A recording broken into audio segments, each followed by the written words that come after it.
From Apple Valley News Now, First Alert Weather with Chief Meteorologist Josh Colbreth. Welcome back to Good Morning Northwest. Let's go ahead and step you through the rest of the day with Futurecast. And as we put this into motion, you can see all is going to be calm really up until lunchtime. Then after that, that's when we'll start to see some showers and thunderstorms popping up across the map. Futurecast is really liking the idea of this being in the valleys and Cascades, but I personally think that there's also a decent chance in the foothills and in the blues. Across the map today, 10 to 30% chances.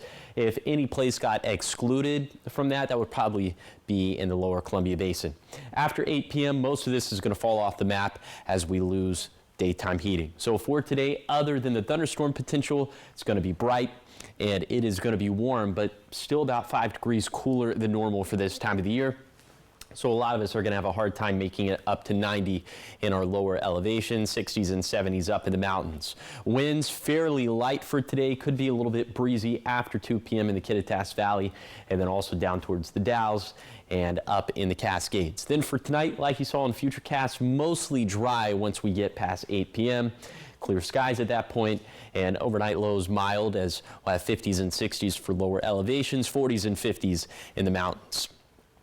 Now for tomorrow, finally a return to seasonal high temperatures for this time of the year, mid-90s in the lower Columbia Basin. In fact, low to mid-90s, a pretty safe bet for the valleys, for the basin, and for the foothills. 70s and 80s up in the mountains.